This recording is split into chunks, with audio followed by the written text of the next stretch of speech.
Life is Good podcast-ийн ээлж дугаар маань эхлэхэд бэлэн болсон байна. За та бүхний харж байгаагаар хэдийнэ танил болсон. Сэтгэл судлаач Наранбаатар маань хүрэлцэн ирсэн байна. За тэгээд магадгүй бас зарим хүмүүс танихгүй ч магадгүй ер нь дийлэх нь бол танилцлаа гал та. Танихгүй хүмүүстээ зориулаад өөрийгөө бас тавьчихсан танилцуулаад эхлэх үү. За тэгээ Наранбаатар гэдэг нэг их нэртэй 3 хүүхэдтэй. За тэгээд одоо 14 дахь жилдээ ажиллаж явж байгаа ийм хүн байна. За хэдийнэ танил болсон анх агч байна. За тэгээд өнөөдрийн сэдэв маань аз жаргалтай хүүхэд гэдэг. Тэгээд нөгөө анх ийм подкаст хийх гэж байна. Ямар хүүхэд ирээд нэгэд Наранбаатар сэтгэл судлаач манаас бас тэгээд одоо хуулийнхаа өрөөнд бол уул нь бол 18-аас доош насны хүүхэд бол одоо хүүхэд гэж яваад байгаа. Тэгэхээр тэрэнгүүрээ яах вэ гэд ярьж ийсэн. Тэгэхээр одоо хэдүүлээ яг одоо шийдээ. Ер нь хэдэн насыг яг хүүхэд гэж бодоод энэ сэдвээ эхлүүлэх үү? За мэдээж 18-аас доош бол бүгдөө хүүхэд тийм ээ. Яг хөө зүгээр өсвөр насыг онцлох гэж байна уу? Бага насны хүүхдийг онцолж байгаа юу гэдгийг сонирхоод тэгээ асуусан. Тэгвэл эндээсээ шууд улбалаад ингэж өргөжлүүлээ. Одоо Монгол улсын хэмжээнд надад бол одоо яг одоо тоо баримт бол алга. Танд бол бас тоо баримт барагцаа бол Монгол улсын хэмжээнд аз жаргалгүй байж магадгүй гэдэг юм уу? Бас сэтгэл зүйн асуудалтай ч гэх юм уу? Тим насных нь аль нь хамгаалт юм бол яг хэдээс хэдэн яг тэр үнцгээ бариад хэвдүүл явбал. За нарийн тоог цээжэр хэлж мэдэхгүй байна. Уншижсэн зүйлс мэдээлэлүүд байна тийм ээ. За эхлээд шууд гол санал руу орчих. Эхлээд аз жаргалынхаа бүгдөө ярьчаад өгөх үү. Тэгээд хүүхдийн талаар ярьж байгаа. За нэгдүгээрх нь аз жаргалтай хүүхэд гэж хэнийг хэлэх вэ? Хүн болгоо өөрсдөө хариултыг өгөх бах. Тэгээд аз жаргалтай хүүхдэд бол хайрлагдсан, ойлгогдсон, халамжлагдсан тэр орчинд байгаа хүүхдийг л хэлж байгаа. Өнөөдрийн миний яриа зарим хүнд их чухал. Зарим хүнд их чухал биш. Яг өөр хүний үзэж туулсан амьдралаас шалтгаалаад хүний чухлын ирэм дандаа өөрчлөгдөж байдаг. Яг үн шиг хүүхдтэй хүмүүсийн хувьд бол өнөөдөр яриа их чухал байх бах. За маш гоё хувцлаад гэрээсээ гарлаа. Оройн хүлэн авалттай байсан. Наана найзууд нь дуудаад нэг магтгүй нэг зоогон газарт бууцсан гэж одоо яваад очив хуушуурын үнэртэй газар орлоо. 20-30 минут сууж байгаад гараа. Урцнаас юу үнэртэх вэ? Хуушуур тосоод орчихсон. Хуушуур тос битүү үнэртэн. За бүгдөө цэцгийн дэлгүүрт нь магтгүй цаг гаранд цэцэг хайгаад явлаа. Гараад ирэхэд бид нэр үнэртээс цацааг уучсан бид нэр хувцснаас тэр зүйл үнэртэн те. Тэгэхээр аз жаргалтай хүүхдэд бол аз жаргалтай тэр орчинд байгаа хүүхэд үнэхээр аз жаргалтай байх боломжтой. Тэгэхээр гэр бүлийн орчин аз жаргалтай бол тэнд хүүхэд үнэхээр аз жаргалтай байж чаддаг. Тэр өнөөдөр бидний яриа хүүхдийн аз жаргалын талаар ярьж байгаа боловч гэр бүл рүү төлхөө орно гэж би харж байна. За ялангуяа эрэгтэй хүний хувьд айдас гэдэг нэг зүйл, хайр гэдэг тэр зүйлсийг яг өөрөө хүүхдтэй болсныхаа дараа бүрэн дүрэн ойлгодог. Тэг би бас энийг өөрөөсөө харж байна, өмнө ажилласаа харж байна, эргэн тойрноосоо харж байна. Айдас хайр гэдэг яг жинхэнэ утгаараа юу байдаг вэ? Хүүхдтэй болж иж, тэрж иж, хайрлаж иж, хүүхд өвдөх үед тэр айдас ямар хөө мэдрэмжтэй байдаг вэ гэдэг хүмүүлийн үхээр олж хардаг. Тэгэхээр хүн болгон мэдээж хүүхдүүдтэй аз жаргалтай байлгахыг хүсэж байгаа. Гэхдээ хамгийн гол нь аз жаргал хизээ бий болох вэ гэвэл ээж аваагийн харилцаа эрүүл байж ич ээж аав хоёр хоорондоо бие биенээ дэмжиж чаддаг байж ич тэнд хүүхэд илүү их аз жаргалтай болох боломжтой. За ингээ 14 жил олон газар багшлаад явж байна. Ялангуяа дунд сургуулийн багш нартай уулзаад үзэхээр нийтлэг ярьдаг зүйл байдаг. Маш их хүүхэд байж байдаг. Гівэнд аливаа зүйлийг гүлрүү тараа суух, өөрийгөө илэрхийлэх нь жоохон хүчтэй. Эсвэл дотгошоогоо болоод эхлэхээр асуугаад үзэхээр цаана гэр бүлийн асуудал байдаг гэж. Тэгэхээр бүгдөө хүүхдүүдийгээ илүү аз жаргалтай байлгахыг хүсэж байгаа бол бид нар гэр бүлийн харилцаанд илүү их анхаарал хандуулах ёстой. Харин нийтлэг монголчуудын хандлагыг бүгдөө энгийн жишээнээс харж болно. За та яргаа гэр бүл ам бүл хэдүүлээ гэдэг би мэдэхгүй байна. Зүгээр магадгүй энийг эндэр гэж бодъё. Эхнэр нөхрөө хамт гэр бүлийн хамт энд гарч ирээ зогсооч гэгээд асуувал байрал нь яаж зогсох магадaltaй бол. Эхнэр нөхөр 3 хүүхдийн хамт гэвэл Life is Good podcast-ийн дэмжигчээр Титэн Music Store Түн молын 5 дахь хүртэл байлж байгаа. Би ярьж байна. Тэг. Жоо муухай. Би тэгж бодож байна. Угаасаа тэгэх баг. Би охиноо тэрэх баг. Би энэ талтай охиноо тэрээд энд ихнэр зогсоод манай ихнэрийн урд манай хүү зогсох баг. Гоё. Манайх ч 2 хүүтэй. Манай том хүүч баг өндрөө над шуулцсан. Том үгээ годоо хийгээд тэгээ нөхөр бит хоёр зогсоод манай жижиг чинь арай жоох номхон болохоо хүртэл рүү зогсоол. Тэгээ зогсох байх. Бит хоёр шууд арайш нийл зогсохгүй байх. Ер нь бол ингээд хүмүүсийг анзаархад яаж зогсдог гэхээр хүүхдүүдээ голдоо эхнэр нөхрөөд хоёр захтаа зогсож байгаа. Тэгэхээр энэ бол бидний гэр бүлийг харж байгаа үнс. Зөв миний санд болгож байгаа зүйл бол гэр бүлийн цөм бол эхнэр нөхөр хоёрын харилцаа. За. Та хоёр эрүүл харилцаатай бие биенээ дэмжиж чаддаг. Яг ийм байж чадхал юм бол хүүхэд маш сайхан аз жаргалтай тэр орчинд өсч тарнах боломжтой. Яг гэвэл хүн бол өөрөө байглаасаа нийтийг даах юм шинжтэй. Тэ? За жишээлбэл ямар ч сайн хүнийг bad situation одоо муу нөхцөл байдал руу оруулъя. Тэ? Ямар хууль гарах бол магадгүй та ившээл би ившэн би ившээл магадгүй та ившэн бид нэр ившээдүүдэд би энтэй нөлөөлөл үзүүлж байгаа тийм. Тоглолт хүртэл цагтаа хэлэхгүй байхад нэг хүн алгад ашиглаад бүгд ташдаг. Заал тэр чигтээ алгад ашиж байгаа тийм. Тэгэхээр хүрээлэл орчин гэдэг тэр зүйл тэр бага насны хүүхдтэй нөө насан турш хүн байна уу хамаагүй. Асар том нөлөөлөл импактыг хүнд үзүүлж байгаа учраас хүүхдийн төвч өсөж байгаа орчин эрүүл байвал вау тэр хүүхд аз жаргалтай байх боломжтой. Одоо тэгвэл түрүү ерөнхийдөө бол нэг орчлоо тавьчлаа. Би хойноос нь ингэж суух гэдэг юм л та. Мэдээж гэр бүл болгон саяны хэлдгэр хэрүүл маргаангүй аз жаргалтай байна гэж баараг л байхгүй бах тий. Одоо нөгөө амьдрал нь болцсон хүмүүс ч байна. За юу ч болцсон гэдэг байгаа. Уус амьдрал болно ч гэж байхгүй. Тэгэнгүүт мэдээж хэрүүл шууган болж байгаа. За мэдээж та бол хажууд нь битгий хэрэглэх гэх бах тий. Тэр талаас нь маас одоо монголчуудын асуудал угаасаа л гэр бүлийн хэрүүл бол одоо дээр үсэл манай эцэгээс ч байсан үргэлжлүүлээд тэрийг ингээд травмаг нь аваад явж байгаа хүүхдүүд ч тэрийгээ дахиад хийж байгаа юм чи ингээл байж л зөндөө нэвтрүүлэг зөндөө юм ингээ яригдчих. Тэр талаас нь та залуу асуудаа залуу гэлтгүү одоо 40 гарцсан 50 гарц зэрэгтэй явж байгаа бүгд л байх шүү дээ. Тэр хүмүүс зөвлөгөө өгөх хэцүү юу? Хүн дөрвөн зөвлөгөө. Маш гоё асуулт. Гэр бүл зөрчил маргаан байх шүү дээ. Эсбүгээс тэнд дарангуул байна гэж үтсэн. Гэхдээ энэ үгийг мушгаад хэрэлдэх ёстой байна гэд тэр агуулгыг би хэлээгүй. Өөр үзэл бодол гурилтай шүлээдээ үгүй цов идмэр. Эхний нөхөр хоёр нэг нь гадагшаа нэг нь дутагшаа. Амралтын өдөр агаарчлалд гараад найс нөхдөд гарч ороод магадгүй нөгөө түнхгүй гэртээ сайхан бууцааж игнээд Netflix үзье. Жижиг зөрчил маргаан байлгүй байх. Гэхдээ хоорондоо харилцаж сураагүй улмаас жижиг зөрчил маргаан шаардлагагүй хэмжээнд хүрдэг нь эрүүл маргаан болж байгаа тийм ээ. За би хинийш нэр дуртахгүйгээр явъя. Гэхдээ намайг маш их гонсоосгосон бичлэг байна. Үзэлт 1.7 сая. За тэнд нэгэн хүн ингэж ярьж байна. Үр хүүхдүүдийнхаа дэргэд хэрэлдэж явах ёстой. Хэрхэн хэрэлдэх ёстой гэдэг хүүхдүүд сурах ёстой. Окей. За би дараа нь судлаа. Энэ хэд орчим насны хүн хүүхд нийт настай болоо гэд бичлэг дээрх залууг. 2-3 настай хүүхдтэй залуу байна. 27-8 насныхан байна.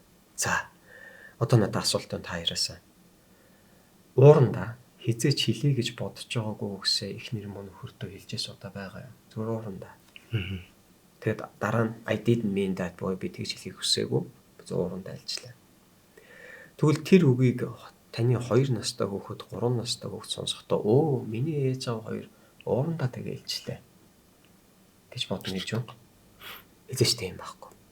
Харамсалтай нэг зүйл юу байдаг вэ гэхээр өнөөдөр маш олон залуучууд уучлаарай би энэ подкастыг хэлээгүй шүү. Ер нь богино рилүүдийг мэдлэг боловсрал гэж хүлээж авдаг. Богино рил бол ер нь захин ертөнд сул нь шүү дээ. Мэдээллийн хит их урсгал. Мэдээл босуулах чадамжгүй л бол таны үзэж байгаа харж байгаа юм болгон үнэн биш гэдгийг та үлэмжширч чадахгүй. Тэгэхээр юуны талаар яриад байна вэ гэхээр өнөөдөр би яг тэр сэтгэлийн доотлыг харсан чинь хэдэн 100 сэтгэл эхний хэдэн л тийштэй хэрэлдэх ёстой гэж явцсан доошоо тэр чигтэй гэж бодож. Би дахиад нөгөө нийтийг даах хийвчинч тэр үнэн байна уу худлаа байна уу хамаа болохгүйгээр тий хүмүүс ерөөсө тийштэй гэж явчихж байгаа. яг бидний гурлаа ярьж байгаа шиг ингээд арай өөр өнцгөөс нь ярих юм бол одоо бодох боломжтой. Нэрээ юу лээ.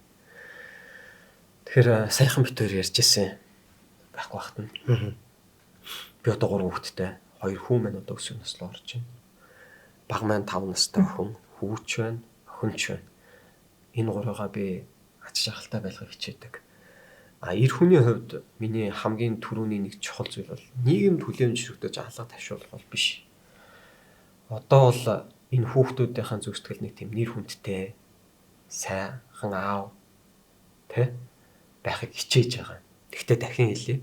Би бол сайн аав биш. Сайн нөхөр биш. Зүгээр өөрийнхөө хэмжээнд дээр сайн байхыг хичээж байгаа маш их алдаатай ийм эр хүн. Хүүхдүүдийг харин надаас илүү сайхан амьдраасаа гэж бодоод өөрийгөө бас суралцуулаад явж байгаа. Би өөрийнхөө юуг нь засах ёстой, юуг нь хөгжүүлэх ёстой. Тэр нэг зүйл бол одоо эхнэр бит хоёрын харилцаа. Муудалцах, сайдалцах үе зөндөө үнэн. Гэхдээ хизээ яаж ярил бит хоёрын хооронд хэрүүл болдог, хизээ яаж ярил үл ойлголцол болдог, хизээ ярил ойлголцол болдог, хизээ миний эхнэрийн идэвхтэй цаг, хизээ идэвхгүй цаг вэ гэдгийг мэдэх ёстой, судлах ёстой байна гэдгийг ойлгосон цагаас хойш хэрэгжүүлээд эхлэхээр гэр бүл зөрчил маргаан байхгүй болно гэж би хэлэхгүй. Заавал байна. Гэхдээ тоо давтамж нь цөөрөх боломжтой.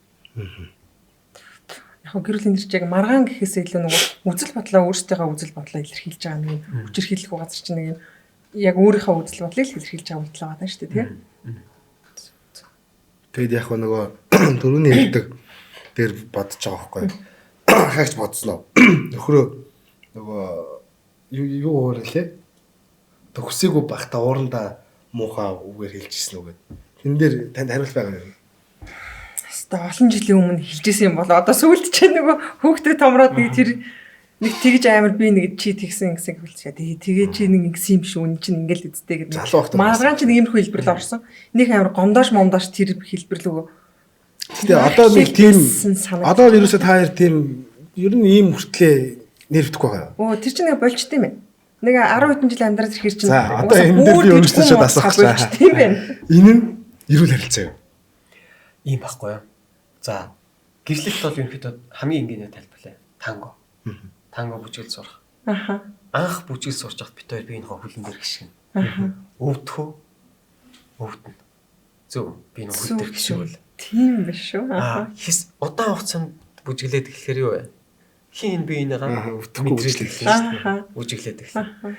Өөрөөр хэлэх юм бол гэрлэлт тэр зүйл бол ер нь тэр зохицол гэдэг байгаа тэр зүйл чинь ингээд гэрлэхээс өмнө харсан биенийхээ гой сайхан зүйлүүдийг биш. Зүйл биш байхгүй юу? Гэр бүлийн амьдралаар хамтдаа тэр амьдсан цаг хугацаагаар бий болж байгаа тэр зүйл нь өөрөө зохицол юм. Тэгэхээр таны асууж байгаа асуултыг би ер нь санааг нь ойлгосон л да эрүүл харилцаа. Тэгэлгүй яах вэ? Ерөнхийдөө би энэ судлаа таньж мэдж байгаа. Мэдсэн л гэсэн үг. За энтэйг одоо ингээ ярьчвал ер нь болохгүй да. Одоо ярил болно да тий. Энэ маань одоо тий сонсох цаг биш байна гэж. Тэгэхээр нэг юм байдаг штэ. Биологийн судлаачтай эрдэмтэд байдаг тий. Тэр юу байдаг вэ гэхээр хүний сэтгэл зүй, хүний амьдралын бүх талбарт заавал нөлөөтэй. Амьдралын бүх талбарт. Бүгд төр хамгийн энгийн чинээс нь эхлэв да. Ямар нэгэн зүйлд санаа зовох эсвэл төгшснээсээ болоод шүн нойргон хонжос удаа байгаа. Зүг. Нойргон хонсон учраас өглөө хоолны зуршил буурсан. Байж болох уу? Болно. Шүн нойргон хонсон. Өглөө босоод хоол муу идсэн учраас ажил дээр ирсэн чинь анхаарал төвлөл муу.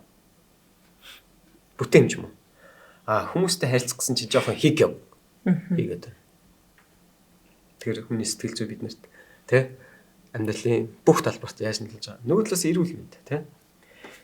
Сэтгэл зүй бие махбодод эргээр нөлөөлөхийг плацебогийн онол, сүргээр нөлөөлөхийг ноцебогийн онол гэж хэлж байгаа. Өөрөөр хэлэх юм бол заримдаа хүн тий одоо сэтгэл санаа тэмхэн байх үед одоо ямар нэгэн зүйл өвдөх, толгоо өвдөх жишээ нэ тий олон зүйлс байгаа.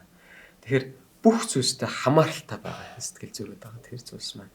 Тэгэхээр энэ зүйл хаана хамгийн сайн идэвхжиж доктортой байх вэ гэх юм бол үнэхээр гэр бүлийн орчин эрүүл сайхан байх бол тэгэхээр өнөөдөр бидний яриад байгаа гол агуулга бол тэр happiness буюу тэр аз жаргал гэдэг бол бидний хүрээлэн бидний орчин байгаа.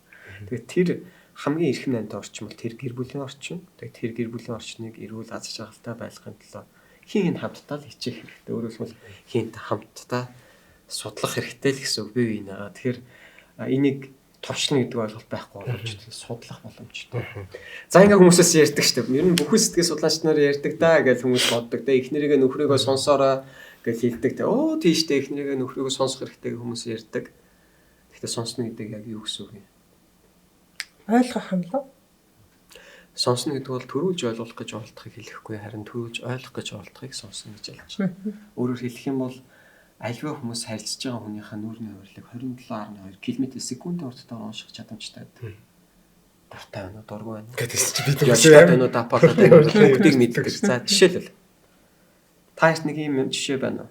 Хин нэг хүнтэй яриа өрнүүлж явах үед тэр хүн гаднаа таныг сонсож байгаа дүрсгээд дотоод тис өөрөн бодож байгааг мэдэрч суудаа байгаа. Тэрээс хамгийн түр мэддэг шүү. Ямар гайгүй мэддэг шүү. Хамгийн хялбархан мэддэг зүйл бол тэр үед шүү. Тэ тэр үедээ зогсоож байна ахаач. Гэхдээ нөгөө сонсохгүй мэдэрэж яриад ах. Үгүй шүү дээ. Одоо нэг Ахмад хүн бах юм бол одоо нэг хүмүүс нэг ажил мэжл асуудаг шүү дээ. Нэг юм нэг 50 60 та ах мах нар чинь нэг юм хамаатан момодлохоо миний хүүг ажил сайн уу мэн гэж бодлоо. Тийм тэгээ чи юу идэм ингээл ингээд ингэнгүүт жоохон байжсэн ингээд уусна юм байна. Тэгээ сэдвийн зөрөө гараад ирэхээр ингэжсэн зөв гэж аал ингээд тэрийг ингээд шал өөр юм ярьж байгаа мэдэгдчихэд шүү. Тэр үед тэгэл нэр зогссоод шүү. Тэнийг юм хүү дээ гэж орхисон доо. Тэгэхээр миний хэлэх гэсэн гол санаа юу хэрэг. Тэр нь бол эхний нөхрөөсөө та хоёр биенээс юм нууж чадахгүй л гэж хэлэх гэсэн. Намайг миний эхнэр, миний нөхөр намайг ойлгох гэж сонсоод байна уу? Ойлгох гэж сонсоод байна уу? Сүрэх гээд байна уу? Би тэр хооронд хэрүүл хүсэж байна уу? Ойлголцохыг хүсэж байна уу? Энэ нөхөр бүх зүйлс яг үндэ мэдэгдэж байгаа. Тэгэхээр энэ яг ингэж аяга угааж гарах гээд байна уу? Тэр гэдэг. Нэг тийм нэг гарах гээд орж ирж байгаа гарах гээд мэдээ. Хамаг хоол болоо гэж тэр юм. Нэг орж ирж буцаж гарах нь чи буцаа гарах юм уу гэхээр харин би гарчаа тэр нэг юм байж. Түрүүн бол яхаа аргагүй нөгөө сэдвээсээ хазаад нь угаасаа ойлгомжтой нөгөө аз жаргалтай хүүхдийг бүрдүүлэх цөмөн суурин одоо гэр бүл аав ээж хоёрын баруун зүүн гаран дээр байгаа хүүхдүүд ингэж ижил аяхгүй бол ингээ олчмод унж шít. Тийм учраас ингээ орчлоо. Тэнгүүт Нарматар сэтгэл судлаачаас би нэг юм асууя гэж бодлоо. Бүгд л хүүхд байсан шүү дээ. Бүх дэлхийн бүр ямар ч хүмүүс хүүхд байсан. Тэгэхээр таны хүүхд байхдаа мэдэрч ирсэн энийг айгүй ингэж сортлоход айгүй хэцүү. Хүүхд байхдаа мэдэрч ирсэн хамгийн жаргалтай момент ямар момент гэсэн бэ ер нь? За тэр дурсамжаас олцож. Хамгийн сайхан мөч. Аавтайгаа хамт завхан голын эргээр алхаж байсан. Тэг алхах болгонд аав унгаж байсан. Тэгээд мунх хоолонд нь дагаж инээжсэн тэр цаг хугацаа тийм миний хувьд бол мэдээж одоо хамгийн сайхан аз жаргалтай тэр цаг хугацаа. Тэгэхээр саяны асуулт бол амар тийм надад дип тусж байгаа. Тэгээ яагаад гэхээр өчигдөрхөн ихнэр бит хоёр Cinderella Man гэдэг нэртэй уран сайхны кино үзсэн. 1930 оны Great Depression буюу Америк нэгдсэн улсын тэр санхүүгийн асар хямралтай үеийн талаарх нэгэн фокус чин залуугийн амьдралын талаар тэр залуу гайхамшигтай кино. Тэр эр хүн ямар тэ сайхан одоо аав бас нөхөр хүн байгаа. Хүүхдүүдэд аз жаргалтай байлгахын төлөө ингээ эхнэрийгээ яаж дэмжиж байгаа, эхнэр нь нөхрийгөө яаж дэмжиж байгаа. Их сонь тохиол яг өнөөдөр подкаст орж байгаа мэдсэн юм шиг. За тэр киног бол би ингээ хүмүүсээ үзээсэй гэж уриалдаг. Гайхамшигтай кино. Тэгэд би тэндээс нэг зүйлийг өнөөдөр подкастэнд орохдоо заавал яриа даа гэж өчигдөр бодож байсан. Тэгээ сүүлийн 7 жилийн хугацаанд би 4 подкаст ингээ 4 дахь миний подкаст орж байна. Тэгээ би та хэдтэй нэг зүйлийг хэлье. Хүний тарих цаг хугацааг шин зүйлсээр хэмждэг.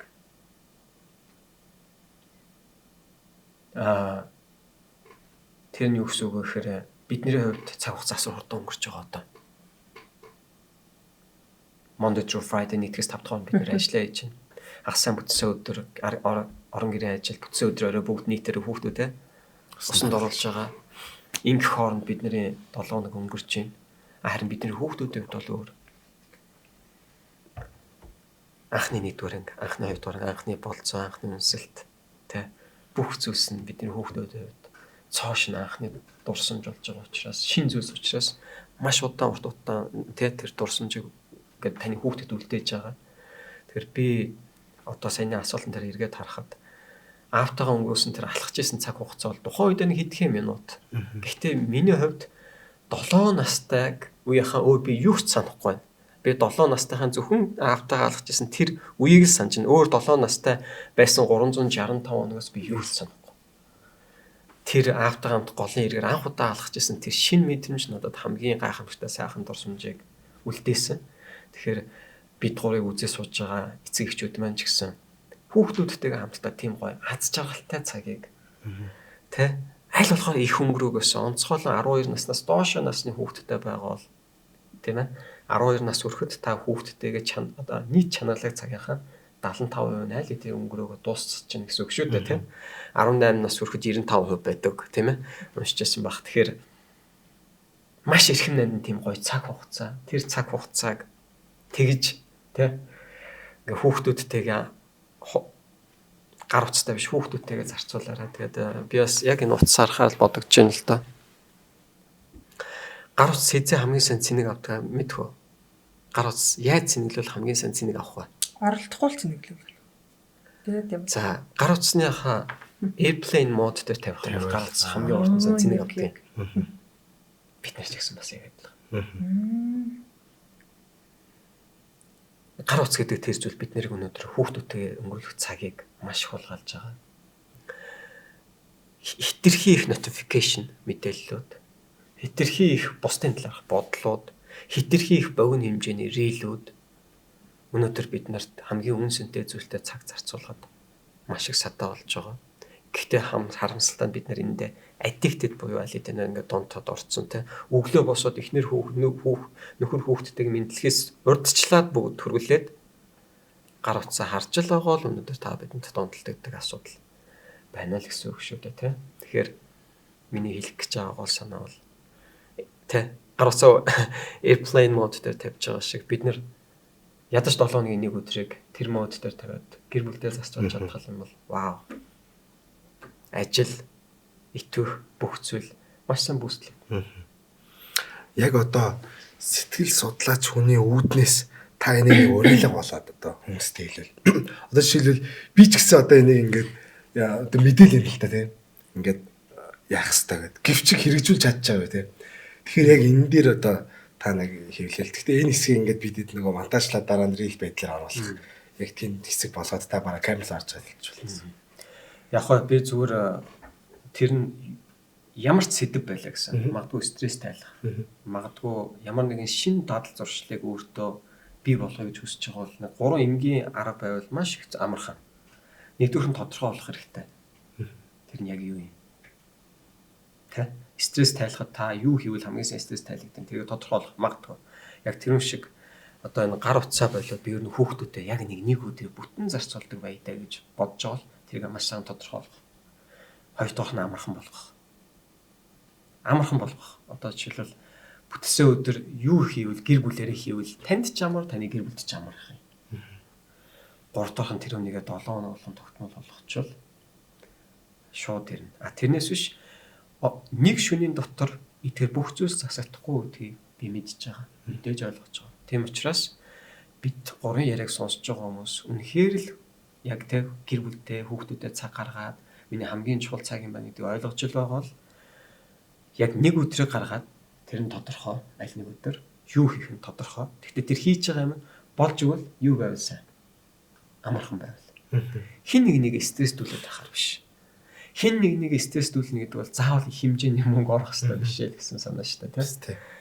Тэгээ гурав тархан тогтмол болгоод өгчөөл. Тэр нөө яванда рефлекс маягийн зүг байдаг зүйл болчих واخттай зуршлуулаад. Би ингийн асууя. Та эдийн хідэн өнөөдөр өглөө босоод өмдөө өмсөхдөө ихэж баруун өдрөг өглөө хөө хэзээ өдрөг өглөө хөө гэж бодож очиж байгаа өмдөө өмссөн бай. Боддгоо өмсдөг. Хідэн шүдэ угаахтаа зүүн дээд талаасаа сойждох уу, баруун доотлоосоо сойждох уу гэж бодож очиж байгаа шүдэ угаасан бай. Нэг бодчих тийм. Тэгэхээр яг үн шиг баг багаар дадал болгочих юм бол болчих. Тэгээд манай гэр бүлийн хувьд би яг үнэ хэлээ 7 хоног болгон чаддгүй. Гэхдээ сардаа нэг удаа бид нар гарч хоолойддаг. Хүүхдүүдтэйгээ хамт нэг ийш тийш алхах нь гарна. Тэгээд болж өгвөл бас хүүхдүүдийг гэрт нь одоо том дүүнрээ харж чадж байгаа учраас эхнэр бит хоёр бас хамтдаа гарах боломжтой гаргаж байгаа. Тэгээд нэг зүйлийг хэлье. Ерөн зүгээр хүний тархиндах одоо хүний тархи ачаалах тусам глюкоз алдагдана. Глюкоз алдагдах тусам анхаарал төлөвлөлийн төвшин буураад стрессийн төвшин нэмэгдэнэ. Тэр энэ дөрвөн зүйлээр нэмэг одоо нөхөгдөж байгаа. Нойр, хоол, амрал, цэвэр агаараар. Тэ? Тэгэхээр ер нь магадгүй гэр бүлээрээ 7 хоногт нэг удаа агаарслан гардаг байх. Энэ дөрвөн зүйлийг нөхөх маш сайхан аргачлал бас байх боломжтой. За нөгөө талаас одоо бол ингээд хүүхдүүдийг цахимаас олдуулах хэцүү болсон гэдгийг анзаарч байгаа юу? Анзаарч. Гар утснаас холдуулах хэцүү болсон тийм. Тэгэхээр нэгдүгээр ойлгох юм бид нэр хүүхдүүдтэй гар утсыг өгөх үед бид нэр хүүхдүүдтэй гар утс өгөөд байгаа юм биш.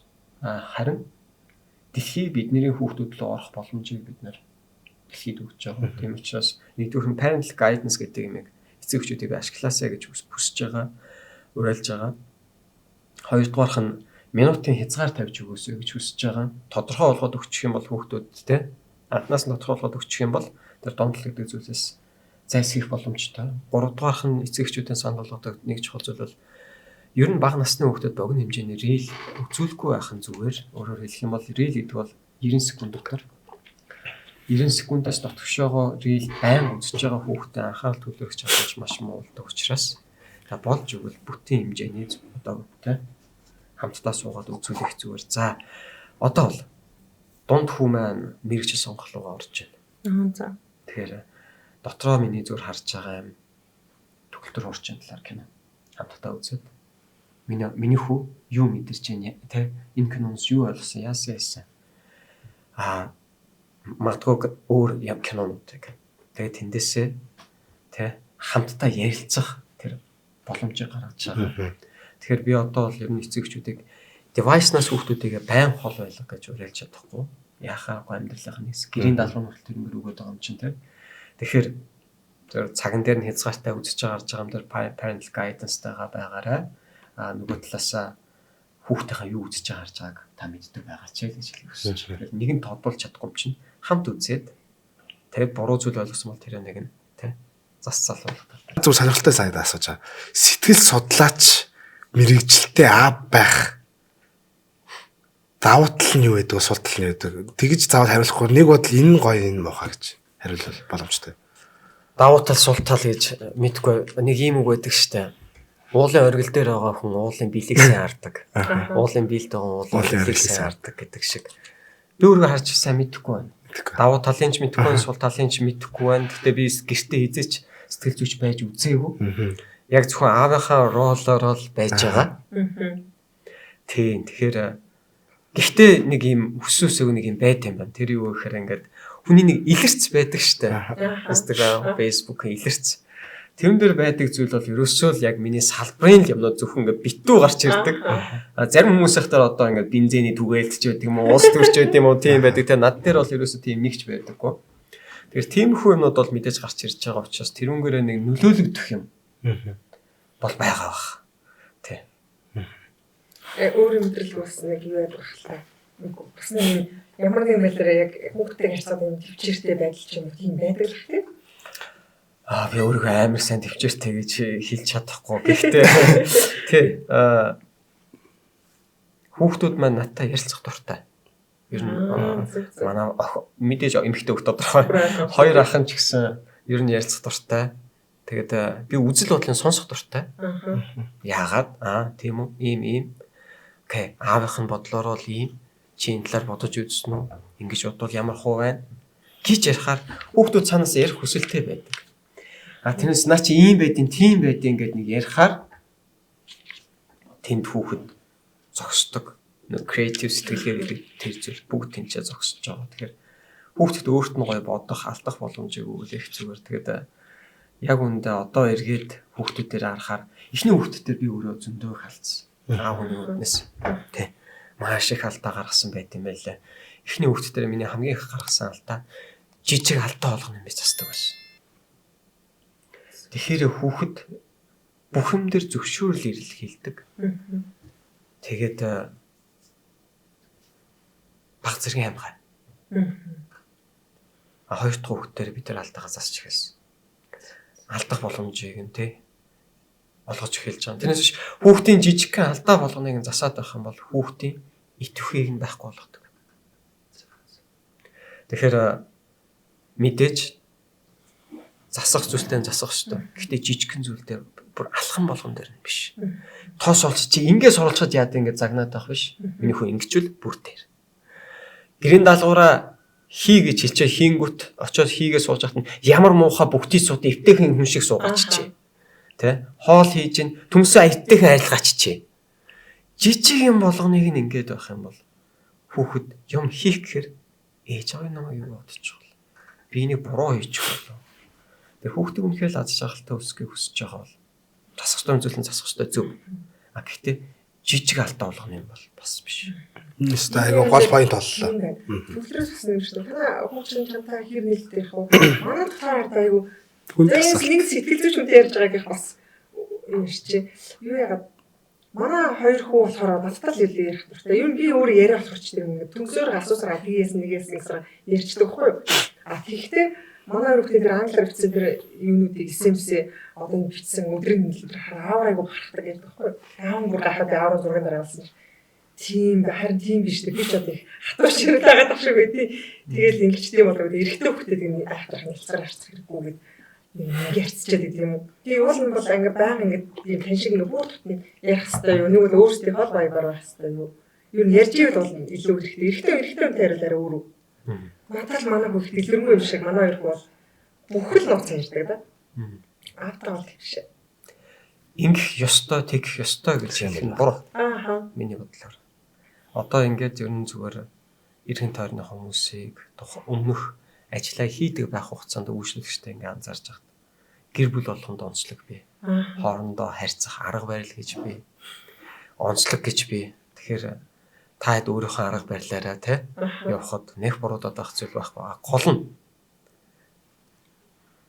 таны хүүхэд та хоёрын хин нэгэнтэй хоёулантай байвал сайн. Гэхдээ хин нэгэнтэй өөрийгөө илэрхийлж ярихаас айдаггүй, мэдгүй л байвал маш сайн.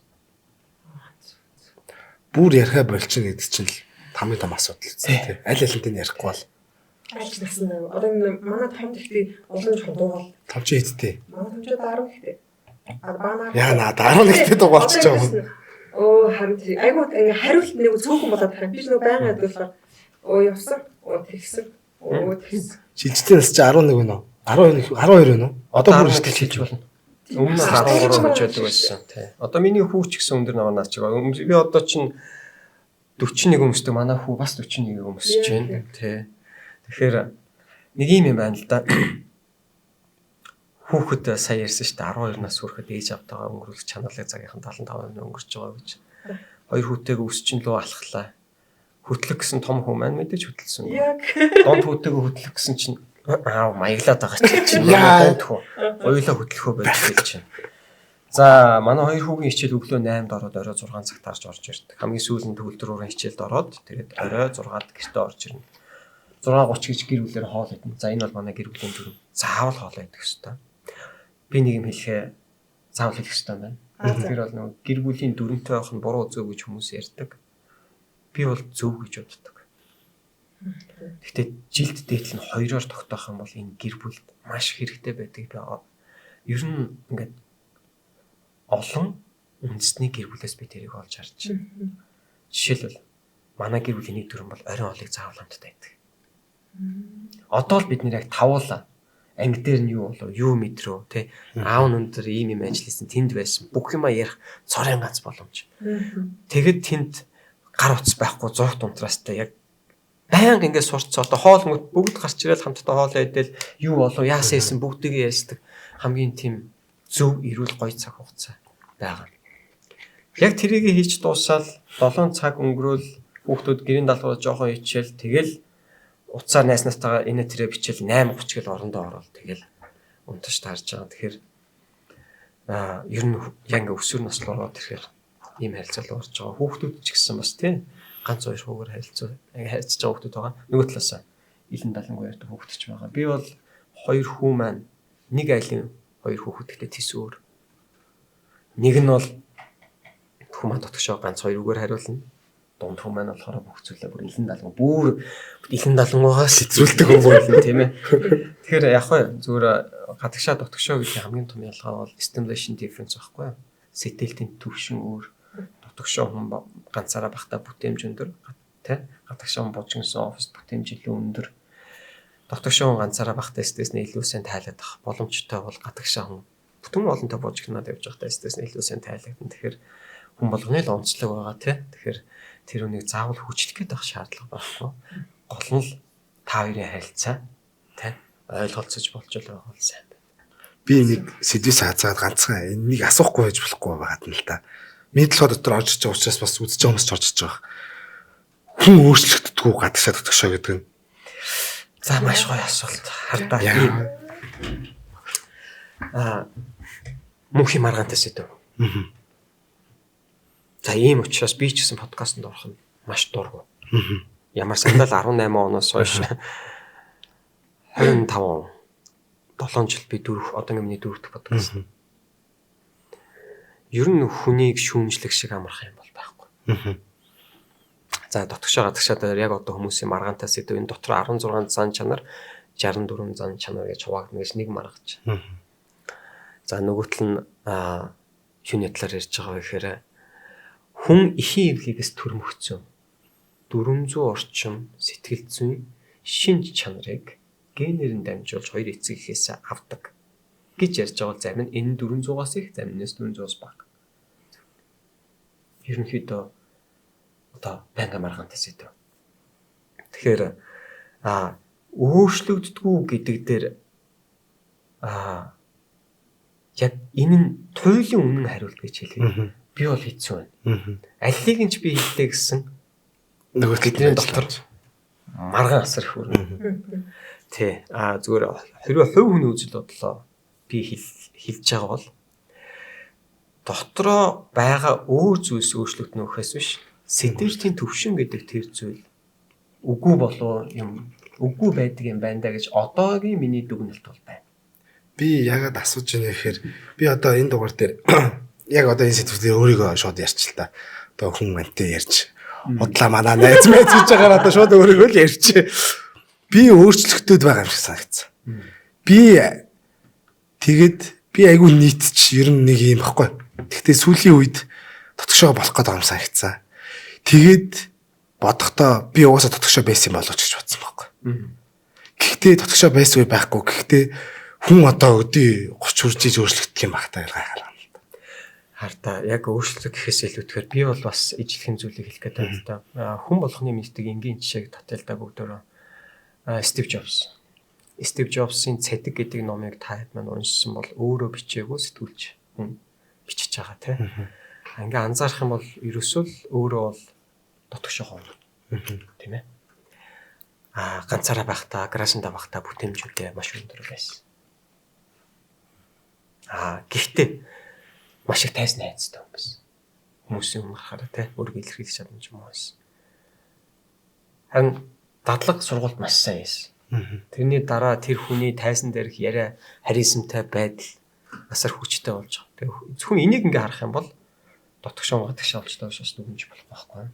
Тий ерөөсөө зөвхөн тэр бол хөгжүүлж байгаа ур чадвар амьдралын онцлог тий тэр дасан зохицох ур чадвар байж болно. Яг дотоод тэр одоо сэтгэлийн төвшин гэдэг сэтгэлд байгаа тэр зүйл бол яадаг юм бол би нэг төрлийн үнэн гэж хэлж чадахгүй байхаа зүгээр миний хувьд жишээлбэл анхнаасаа л би орой идэвхтэй хүн байсан. Ном унших, ном бичих оройд илүү идэх хүндэр байсан. Эхнэрийг харахаа манай эхнэр анхнаасаа л өглөөдөө тийм байсан. Тэг манай эхнэр ч өөрөө номны редактор хүн эхнэртэй ингээл редактор болох гал өгөхөөр би орой ямар ч төвлөл байхгүй байна. Өглөө болъё. Надаа өглөө энийг уншаад би одоо наадах уншаад ойлгохгүй. Орой миний яг явангад орон тэр үед нь тий. Тэгэхээр яг энэ дээр бол энэ туйлын үнэ гэж харуулхад хэцүү юм. Одоо ингээд залуу гэрүүл маань одоо энэ залуучуудаа зөвлөхөд залуу гэрүүл маань ингээд өөрсдөө хоёр залуу хүмүүс хоорондоо суучж байгаа. Тэгээд хоорондоо бүр сайн ингээд ерөөхдөө ингээд хайр сэтгэлээр суучж байгаа шүү дээ. Тэгээд тэр хоёрын ингээд нийлцэл маань арай сайн нийлж амжаагүй жил дахиад хүүхэд гардаг. Тэгэнгүүт нөгөө хүүхдээ өсгөх дээр чинь ингээд хин хинийх нь оролцсон нөгөө ээж хааж үгийг аав хааж үгийг авалчаад байдаг. Гэтэл тэр хоёр маань ингээд хоорондоо өөрсдөө санаа нийлээгүй мөртлөөсөө нөгөө хүүхдээ ингэж санаа нийлгэж одоо өсгөх тал дээр ингээ маргаан гарна шүү дээ. Тэгэхээр одоо энэ дээр та ямар зөвлөгөө өгөх вэ? Энэ нь бол 3 хүүхэд байна гэсэн үг юм уу? Ер нь хүний амьдрал асар баялаг. Олон хүмүүс бусдын амьдралыг яг өөрхөө үзэж туусан амьдралаа дандаа дүгнжидэг. Гэхдээ хүний амьдрал бол үнэхээр баялаг. За олон хүмүүстэй уулзаа явж байхад нийтүүрх нь шашин шүтлэг өөр. Шашин шүтлэг өөр байхаар хүүхдүүдтэй олгох юу вэ? Хүмүүжил арга барил нь өөрөөр байдаг хүмүүстэй гэр бүлтэй учирч суудаа би. Хоёрдугаарх нь төрж өссөн орчин өөр. Гуравдугаарх нь үзэл бодол өөр. Тэ? За дээрэс нь эхнэр нөхөр хоёрын хоорондох насны зөрүү өөр. Гэвч маш олон шалтгаанаас болоод яг хүүхдийн хүмүүжил тал дээр тэ асуудал зөндөө гарч ирнэ. Бүр багаас нь хөхөлхүү эсвэл юу вэ? Нэмэлт хөө гэдгээс ахуулаад вакцин хийх үү? Вакцин хийхгүй. Гэл ингээд олон асуудлууд гэр бүлүүдтэй гарч ирж байгаа. Тэгээ тэр болгон дээр л дахиад бидний нөгөө хүн болгоны л ярьдаг зүйлсүүд хоорондоо ярилцаад нэг ойлголсон дээр очиж хүрнэ гэдэг бол энэ хамгийн чухал. Тэгэхээр анхнаасаа л гэр бүл бол хизээч юу төгс гэдэг зүйл байхгүй шүү дээ. Анх үерхтэй бол хоёр биеинд хамгийн сайхныг харуулж байгаа. Гэр бүл болсны дараа одоо бодит биенээ гарч ирж байгаа. Өөрөөр хэлэх юм бол өмнөх үерхэл бол юу вэ? Яг үерхэл гэрсний дараах болохоор одоо яг бодит амьдрал гарч ирж байгаа. За ингээл хоорондоо ойлголцох гэж ядж байгаа. Дээрээс нь хүүхдтэй болоод хүүхдийн хүмүүжлэлээр зөрчил маань гарч ирж байгаа. Хэрвээ энэ тохиолдол байгаа бол нэгдүгээрх нь эхлээд хоорондоо харилцаан дээр ач холбогдол өгөх хэрэгтэй. Яаж юунд болоод юунд болохгүй байгаа юун дээр илүү анхаарах хэрэгтэй байна гэж. Тэгээ нэг ийм юм байдаг шүү дээ. За энийг жоохон урт цаваа гэж бүгдээрээ бодчихё төхөө. Жоохон урт цаваа гэж бодчих. Би одоо ингээд танд бариад нэлээд өндөр ингээд бариулъя. Тэгэд харин зорилго нь та зөвхөн доош харна. Тэгвэл хүн яад вөхрэ тогтоож чаддаг байхгүй юу? Ямар ч хүн тогтоож чаддаг. Урт өндөр саваа гэж байгаа шүү. Урт өндөр савааг одоо доош харахгүй зөвхөн дээш хараа тогтоогоорой гэх юм бол юу вэ? Ер нь ямар ч хүн тогтоож чаддаг байхгүй юу? Тэгэхээр хаашаага харж байгаа гэдэг маш чухал. Та хоёр асуудлыг шийдэхдээ төвлөрөөд байна уу? Эсвэл та хоёр бие биенийгаа дийлэхдээ төвлөрөөд байна уу? Шийдэлтэй. Минийх илүү, миний үзэл бодол, миний туршлага зөв чи минийхаар ёстой гэж зүтгээд байна уу? Окей, миний буруу байж магадгүй. Бас чиний буруу байж магадгүй. Хоёулаа төгөл мэргэжлийн өндөр нөчөө. За миний буруу, чиний буруу хоёулаа хэн мэдэхгүй байгаа бол хоёулаа энийг уншиж судлаа. Гэж явал зөв дистрал руу орно. Гэхдээ харамсалтай нь ихэнх хүмүүс энийг хийж чаддаг. Асуудал дандаа хүндэрсний дараа очдог. Ийм л учраас өнөөдөр хүмүүс тоглолтын дээр очих цаг завтай. Би өөрийгөө хэлээгүй шүү. Надаас л сайн сэтгэл судлаач төндөө тэдгэр хүмүүс дээр очих гэхээр завгүй болдог. Тэгэхээр үнэхээр л амьдралаа илүү аз жаргалтай, амьдралын талбар бүгнээ амжилттай байлгахыг хүсэж байгаа бол тий гэр бүлээсээ л хэлэх ёстой л гэж би өнөөдөр дуусгах гэдэг. Гэр бүлийн орчин эрүүл сайхан байвал вау тэр бүх зүйлс таны ажил, карьер бүх зүйл мундаг амжилттай байна гэж хэлэхгүй. Гэхдээ бүгд сайхан эрүүл явах боломжтой. Нэг үг байдаг.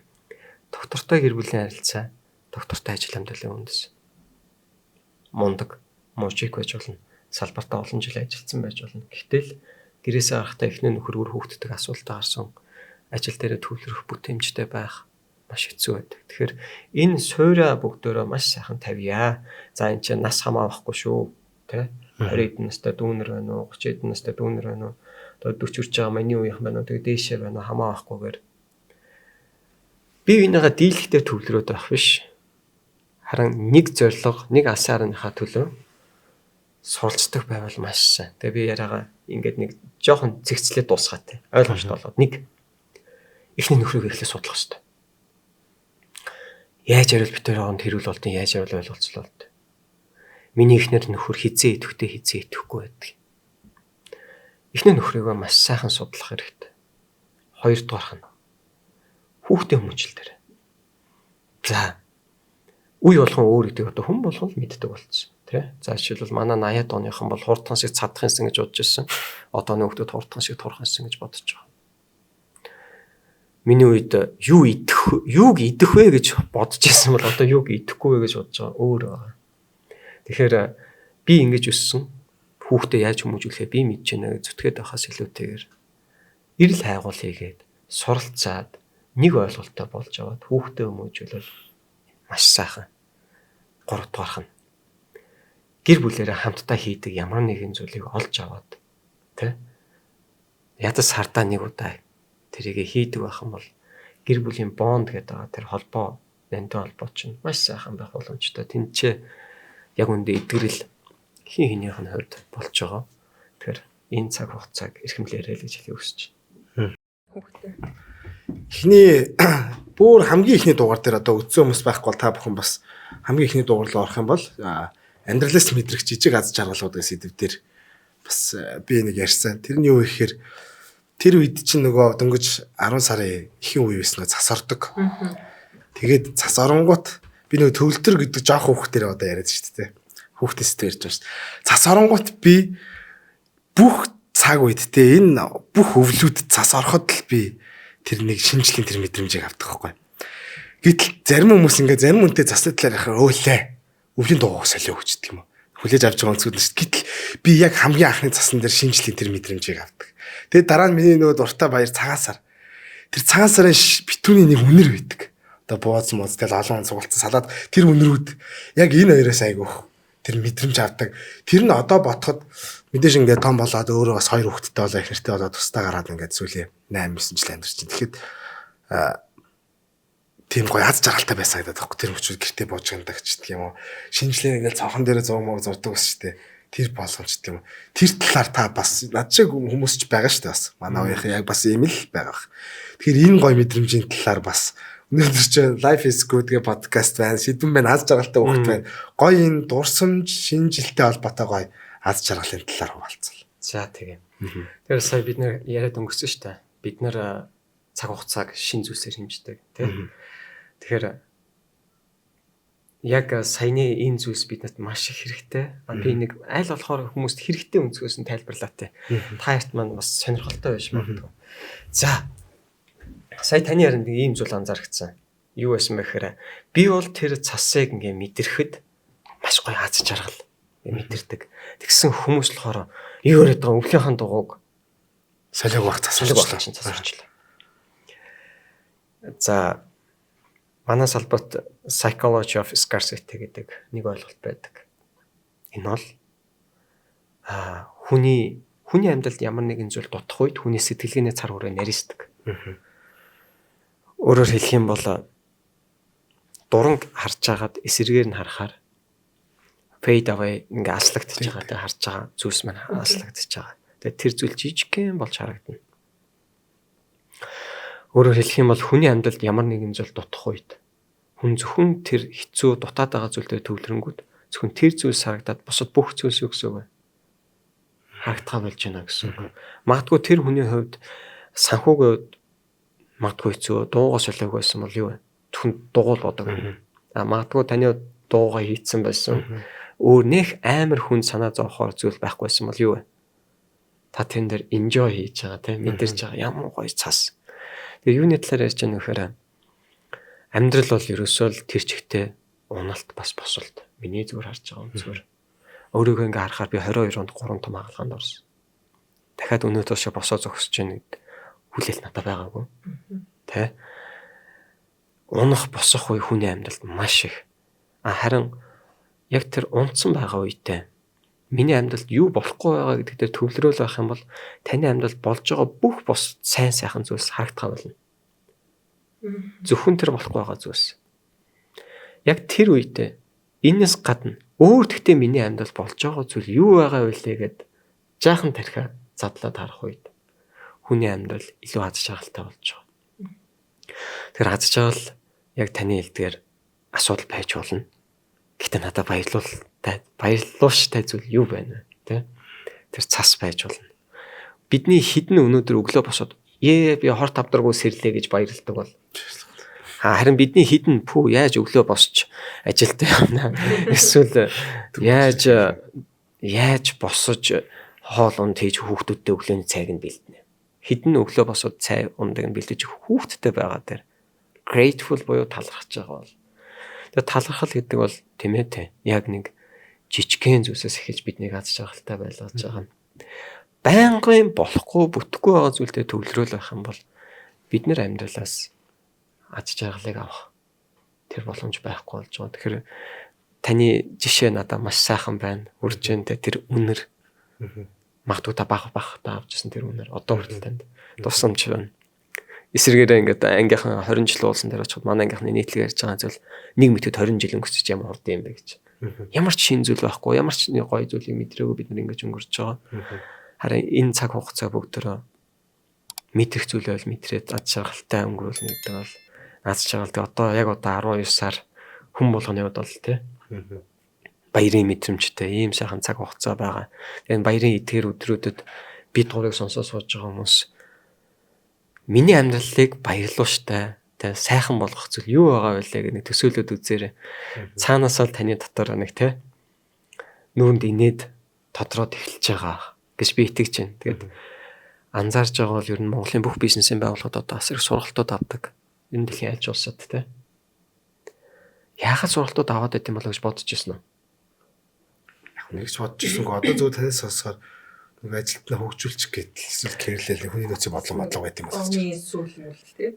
За Жилүүд шадрах юм тийм лөө. Бас гурлаа зураглаачтайгаа редактортай ингээд за тавуулаа нэг офс цуудаг төсөөлөд өгөө. Тэгээд би сүлжээний бизнест орсон.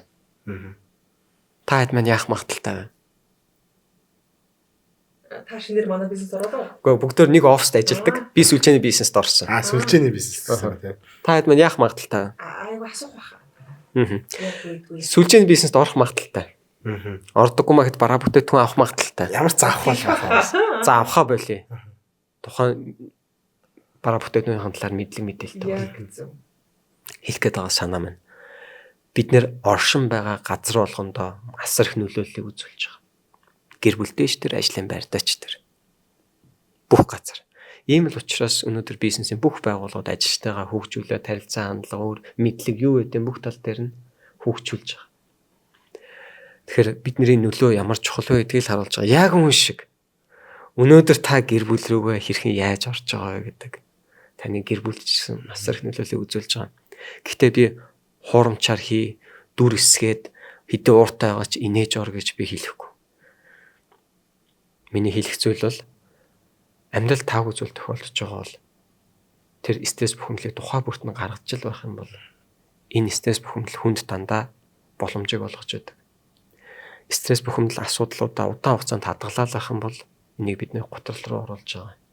Ийм учраас таагүй зүйл тохиолдох юм бол тухай бүрт нь гаргадаг. Тэгээд эрүүл амьдарч чадах юм бол тий сэтгэл санаанд эрүүл амьдарч чадах юм бол талбар болгон чинь илүү сайн байх боломжтой. Би түрүү нөгөө таны аль сэдвэсүү тархинд яг энэ урьж ирээ. За энэний дараа энэ асуултыг асуушуугаад нэг юм кодлогчод байгаа гэсэн юм. Тэрний юу гэхээр угаасаа л нөгөө анх ярьсан хүүхд аз жаргалтай байхын тулд эцэг жаргалтай болчлоо. Нэг юм энэ подкастыг үзээд нэг хүн нэг юм 10 барь сураасаа гэж би бодоод байгаа байхгүй. Тэр нь амар сүртэйч байж болно, бүр жижигхэн ч зүйлж байж болно. Юу гэхээр амар стресстэйд нэг юм гарах жижиг арга бол яг би таны хариултыг гадралж байна. Хүн тэрийг өөрөө олж аваад өөрөө бүтээлчдэг юм. Гэтэл бүтээж чадахгүй стрессэнд орсон тэрпээс засар олон залуучууд, асар олон хүмүүсийг үзэж байгаа. Юу тэрийг ингээд бодохч тийм хэлэхүү. Тэгэхээр та чи нэг ингээд үзтээ. Яг одоо энэ подкастыг ингээд сонсож байхдаа энийг хийгээд үзтээ. Жохон тавьчих гэж тийм үү. Эндээс нэг хүн нэг юм шинэ арга барил юм сураа гэвэл багш та шавнартай юу гэж заах вэ? Стресс бол бидний амьдралын нэг хэсэг. Стресс хэрэгтэй гэсэн үг өөрөөр хэлбэл. Богино хугацаанд үргэлжлүүлж чадвал хэрэгтэй. Урт удаан хугацаанд үргэлжлүүлэх юм бол биднэрт хоргон нөлтөл гэсэн үг. Энийг тайлах олон аргуудыг хүн болгон янз бүрээр хэлэх бах бүгд өөрсдөөсөө өнцгөөс миний өнцгөөс хэлэх хамгийн түрүүний нэг зүйл бол болж игэл байгаль 50-аас дээш минут алхах. Өнөөдөр хүмүүс нөхцөл байдлыг эрүүлэр дүгнж чаддаг. Нийтлэгтэй. Үнэн шүү. Би дахиад хэлээ. Бидний нийтлэгтэй мэдээлэл босуулгах чадамж. Би тэрийг хизээ анзаарсан гэж 10 сарын дунд хавд байна уу да манад бензин тасалдсан санаж байна. Бензин тасалдсан. Тухайн үед нь болохоор би бензин тасалтна гэдгийг нь гатарсан. Бензиний дүр гэж авсан байсан.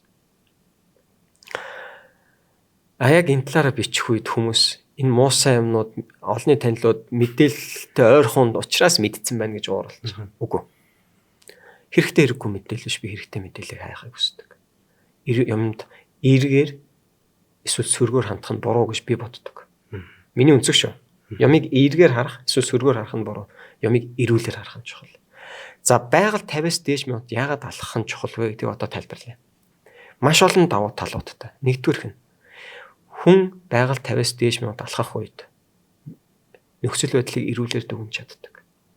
Эхний 40 хэдэн минут хүн ахуйн бодлоос салж чаддаг.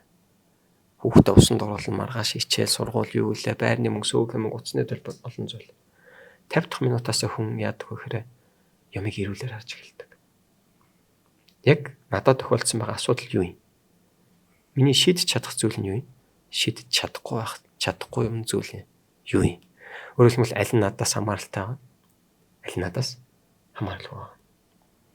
Таас надад час гэсэн нэг л юм хэлгэсэн шүү дээ. Тэгэхээр нэгдүгээр нь байгаль 50-аас дээш минут алхах.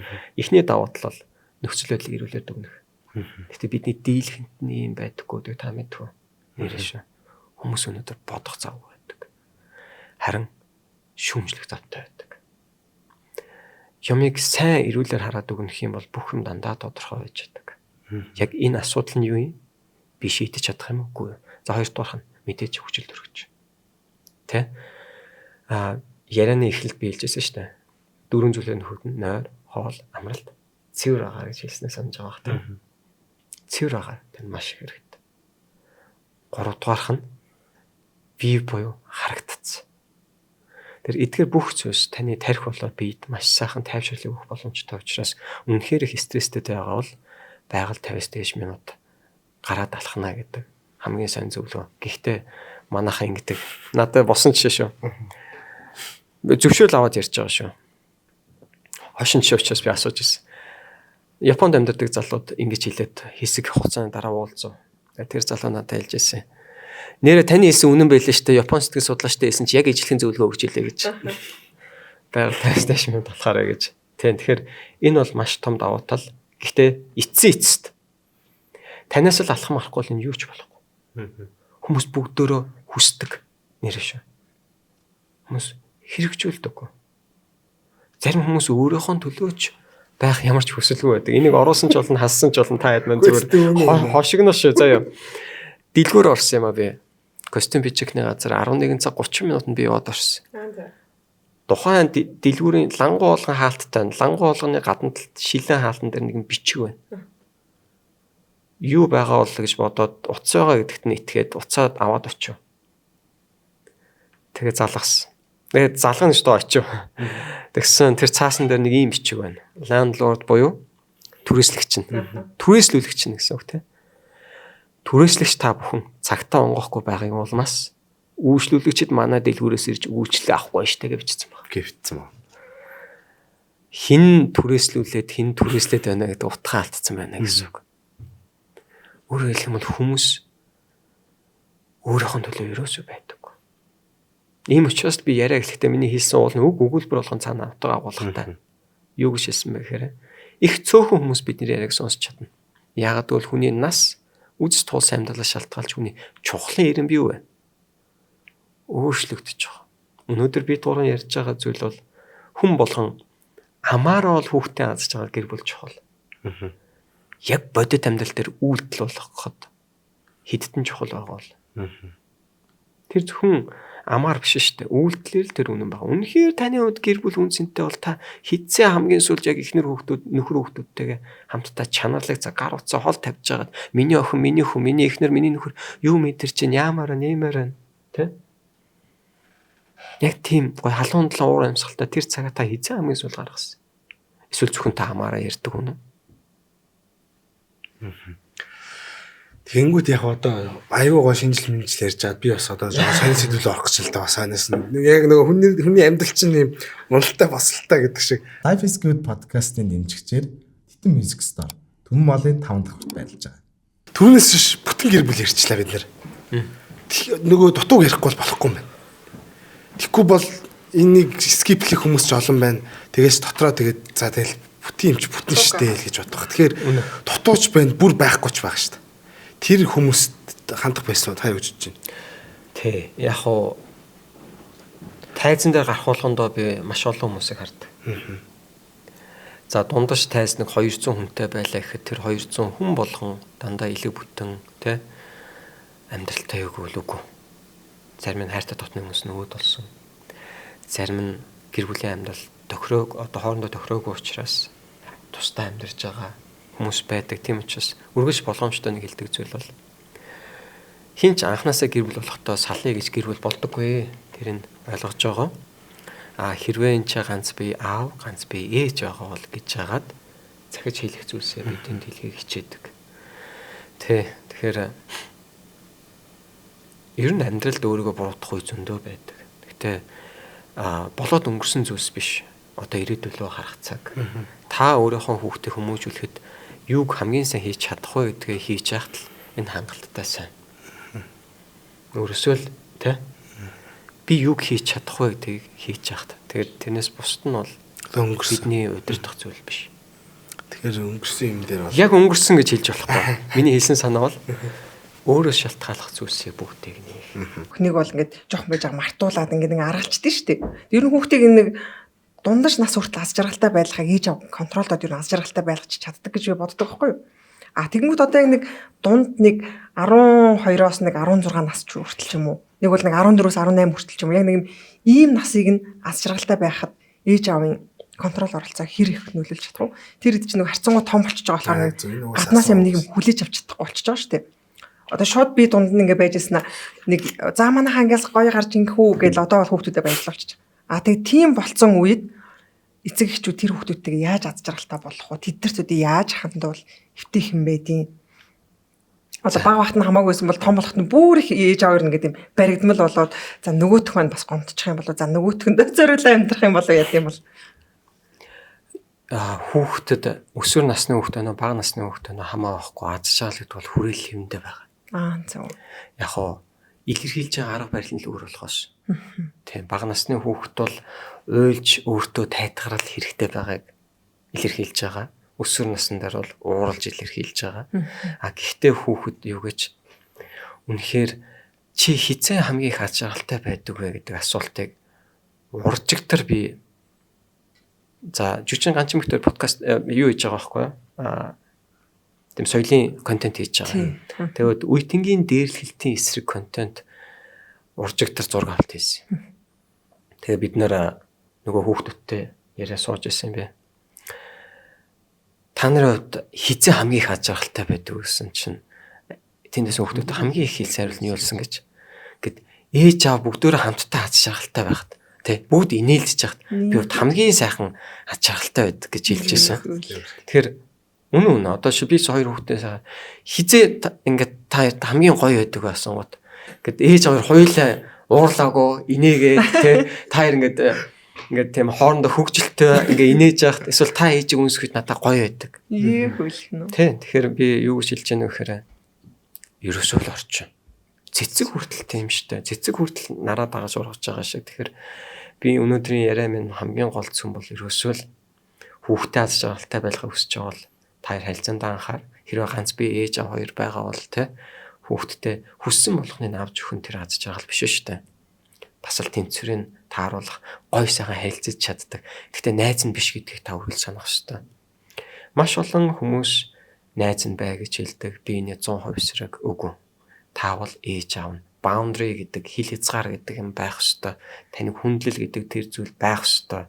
Та шаардлагатай үед нь та хойш нь татаж чаддаг тэр эрх мэдэл гэдэг тэр зүйл танд байх хэрэгтэй. Тэнэс биш та найз нь биш. Ийм учраас хэрвээ ганц би ээж аав та өсвөр насны хүүхдээ өсөж байгаа бол миний тань санал зүйл бол зөвлөгөө өгөх биш. Хүүхдэд харах үнцгөө өгч тэгээд харилцан яриа өрнүүлж чадах юм бол хамгийн сайн арга. Хөрхөн тэр чин дундаж юу нас ч гэсэн ингээл яг нялхаараа л явж идэм биш үү тий хөрхөн. Тэглүү яах вэ? Яг үндэ та ч гэсэн би ч гэсэн бид бүгдөө тийм шүү дээ. Түрүүний миний цас ордог жишээлхгүй. Тэгэл тэр чинь шууд тэр мэдрэмжийг хөөхт гэдэг шиг. Би яаж ч захирал болсон яаж ч юулж болсон цагаан сараар би шинэ битүүн тэр мэдрэмжийг л авдаг. Зөв. Би тэрийг хизээж мартахгүй наасанда. Тэр үнэрийг. Тэгээд ингээд хүн суух гişиг зай байхгүй ширээ тойроо суудсан. Тэгж манай гэр бүл тэрнээс одоо наваг том босоос дахиж эзэж тэгж суугаагүй байхгүй. Би ч өөрөө хүүхэд биш болж, би ч өөрөө хүүхдүүдтэй болж яг цагаан сараар бөөндөө сууна гэж байхгүй шүү дээ. Зөрлөлдөж мөрлөлдөл. Хуучин чи яг бүгд ингээд битүүндээ ингээд битүүлдэг. Өглөөс ирээд бүгд шинэндээ ингээд. Одоо л тэгэл бүгд зөрлөлдсөн.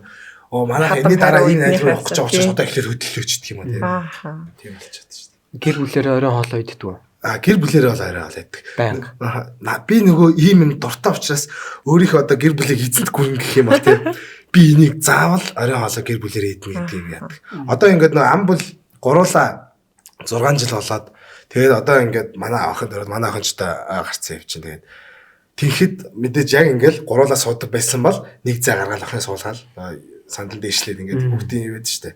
Тэн дээр суугаал ингээд дөрүл хийж байгаа. Тэр хүүхдс одоо ингээд хомсрон маш багасаад би дөрөв тойроо суугаад ингээд хоол иддэг юм гэдгийг ойлгох болов гэж таа.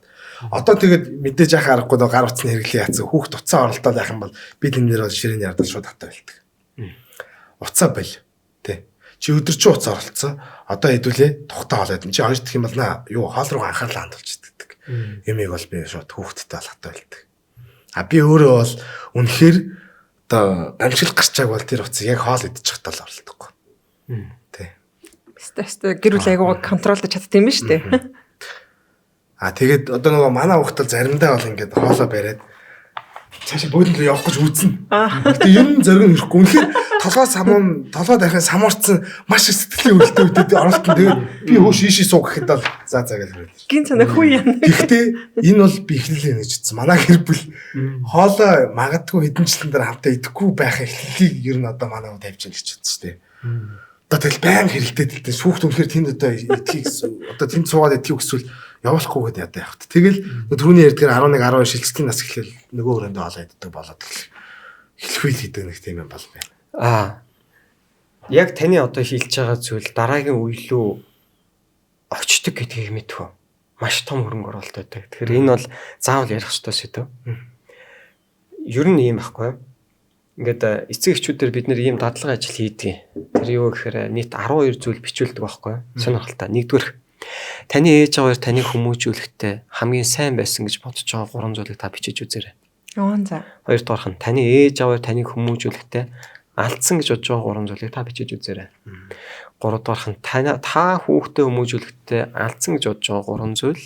Дөрөвдүгээрх нь та хүүхдээ хүмүүжүүлэхдээ сайн байгаа, сайн байсан гэж бодож байгаа 3 зүйлээ бичээч. Нийт 12. Бичлэх юм байх юм шүү. 100% гэдэг ойлголт байхгүй боловч дийлэх нь муу зүйлс нь давтагдах магадлал өндөр. Яагаад гэвэл хүн үзэж харж байгаа зүйлээ дагдаг, хүн үгийг иддэг, наацах нь. Ивших гэдэг үгийг уншуулахад уншигчдын 55% нь ившээдэг. Зөвхөн ивших гэдэг үгийг уншихад. Тэгэхэд 17 18 жилийн хугацаанд таны хажууд төрж өссөн хүүхэд хүссэн ч вэ хүссээгүй ч вэ танаас сайнтай муутай танаас уулж байгаа. Наацах нь та аав хүний хувьд өөрийнхөө 2 хүүхдэд өөрийн гэр бүлийг зохиогоод гарах үед гэр бүлээрээ хоол иддэг тэр заншлыг үлдээж чадсан тийм аав байна. Тэгвэл та дараагийн зүйлс нь таны алсын хараа юу байгаа вэ? Тэ хүнд талархаж чаддаг. Цагаа барьж чаддаг. Хийхийг хүссэн болгоно биш хийх ёстой зүйлсийг ихэнд хийж чаддаг. Мэдхгүй одоо 18 нас хүрэл бидний хүүхдүүд гараад явж байгаа шүү дээ тийм ээ. Тэгэхээр ирээдүйд нь бэлтгээд тэ суралцуулах ёстой зүйлс юу вэ? Тэр нэг миний хүмүүстэй санал болгох үнцэг бол гэр бүлийнхэн дүрмээр бий болгох төгсөх хэрэгтэй. Би яриандайсэн тэ жилд 2 хон. Тэр нь таны хүүхдүүд бага байгаа учраас магадгүй хоол идэж дуусчаад заавал хоол исэн хүнлөө харж агаад баярлалаа гэж хэл зураарай минь хөө. Ээжтэй авд баярлалаа. Аливаа зүйл талархаж сурдаг баг. Хүнтэй гар барихтаа заавал бос зогсож байгаад гар барь битээ суугаараа гар барь. Мэдгүй одоо та хүүхдүүдэд юу гүйлүүлэх үс чинь тэрийг жилд 2 тэр 70 зуршил буюу дүгмээр бий болгож өгөх юм бол вау. Маш. Ястаа хэцүү л шүү дээ. Өстө чадах юм шиг санагдаж байна тий. Гэхдээ яг одоо Хоёр зүйлийг мэдхгүй.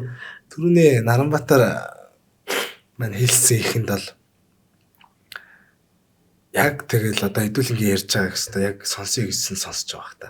Гэж би бодоод. Тэгэхээр ингээл бид нар ер нь мэддэг мөртлөө хийдэг айгу хаа шүү дээ. Ярьжүүлдэг. Ер нь яг цагаат талаа ямар ч үнтэй байсан бүгд мэддэг шүү дээ. Би нэг өчигдөр Синдрелла гэдэг кинонд нэг ийм эс гарч байгаа. Маш их амжилттай байсан боксч байна. Бүр хасгаас доош орж байгаа.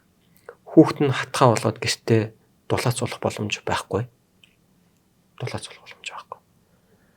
Ийм тэрэ авах мөнгө байхгүй. Шалтаа унаад. Тэгээ тэрний дараа тэр залуу юу хийж байгаа гэж бүтэн 3 жил гэр бүлээ тэгж амьдруулчаад.